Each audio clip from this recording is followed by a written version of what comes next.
당시 임대료는 전체 단독 건물을 사용하면서 월 500만 원을 냈었는데 물가가 상승하여 다르긴 하지만 지금에 비하면 엄청 많이 저렴한 액수다. 그러나 그 비용도 시세에 비하면 너무 비싼 액수라서 내가 과연 몇 달이나 버틸지 주변 원장님들께서 걱정을 많이 했다고 나중에 들었다. 주변 원장님들 서너 분이 매주 한 번씩 점심 식사 모임을 하시는데 어쩌다 보니 나도 그 모임에 끼게 되어서 그런 저간의 사정을 들을 수 있었다.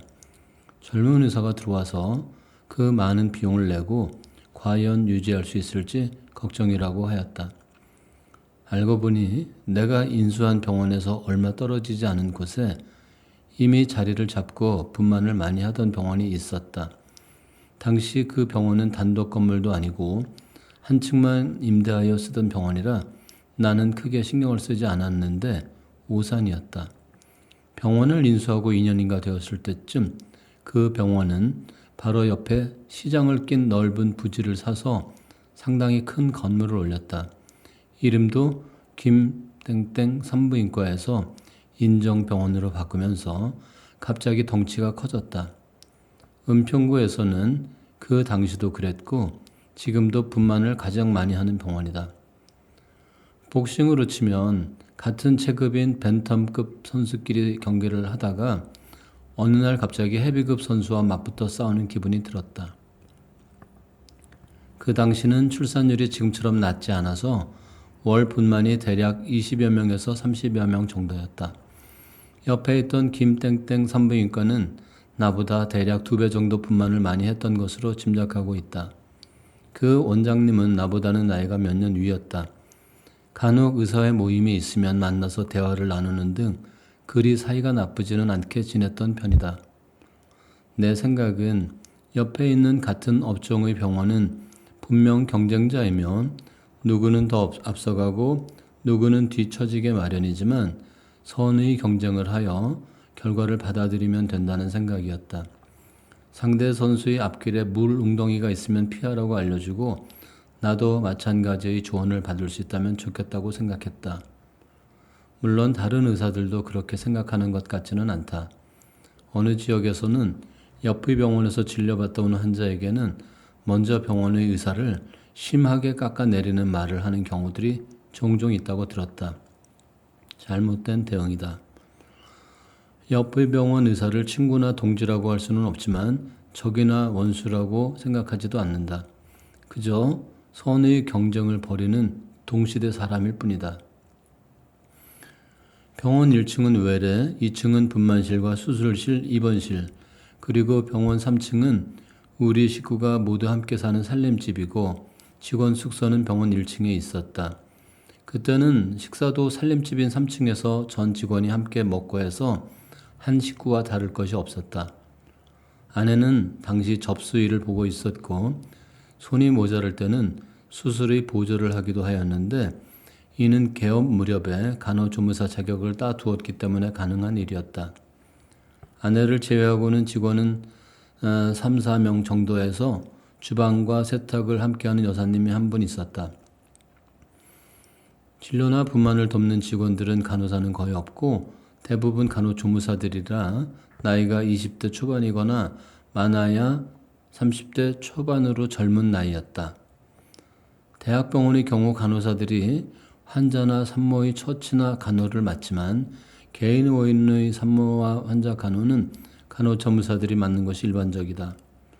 과거에는 간호사나 간호조무사나 다 백의 천사로 불리며 선생님으로 깍듯이 예우를 받았지만 지금은 조무사는 말할 것도 없고 간호사들도 환자들로부터 무시당하고 언니라는 호칭으로 불리는 경우도 간혹 있다고 들었다.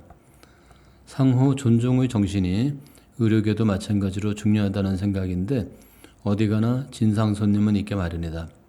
물론 환자의 갑질보다는 의사나 간호사 혹은 조무사 등의 갑질이 더 많기는 하겠지만 그때는 일도 많고 직원들과 거의 하루 종일 같이 보내는 시간이 많아서 정도 많이 들었다. 주말이면 서울은 근처에 주말 농장도 10평 정도 빌려서 고추나 상추 등을 심고 삼겹살도 구워 먹고는 했다.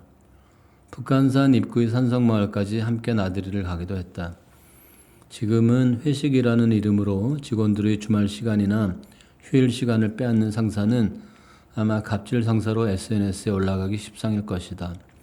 지금 와서 생각해 보면 나름 행복한 시절이었다.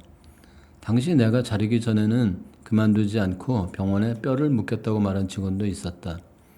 자기가 가진 직업에 대하여 평생 하겠다는 각오를 가지기는 쉽지 않다.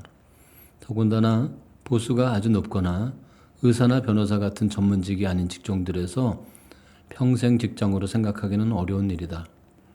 그래서 개업하는 동안 내가 만나본 수십 명의 직원 중에서 그런 말을 한 사람은 지금까지 불과 서너 명밖에 안 된다. 물론 그때 그 말을 했던 직원은 병원에 뼈를 묻지는 않았고 대신 멀리 시집을 갔다. 당시 내가 산모분들께 차별화된 서비스를 몇 가지 제공하였다. 냉검사 현미 영상을 직접 보여준다거나 출력해드리는 것, 산모들의 초음파 검사 영상을 비디오 테이프나 CD에 구워드리는 서비스를 했다.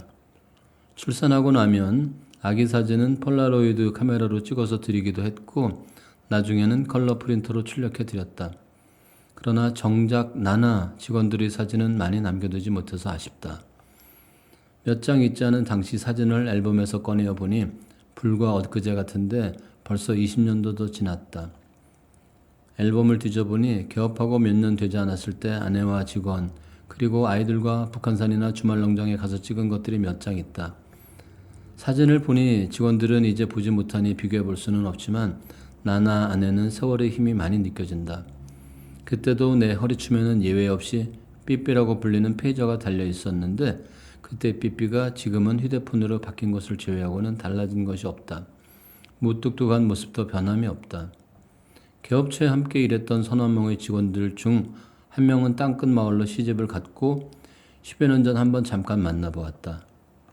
다른 한 명은 경기도 연천으로 시집 갔는데 언젠가 둘째 출산을 위해 내가 운영하는 서대문구의 병원으로 온다는 것을 말렸던 기억이 난다. 다른 직원들은 세브란스에 취업한다고 들었는데 지금도 잘 지내는지 모르겠다.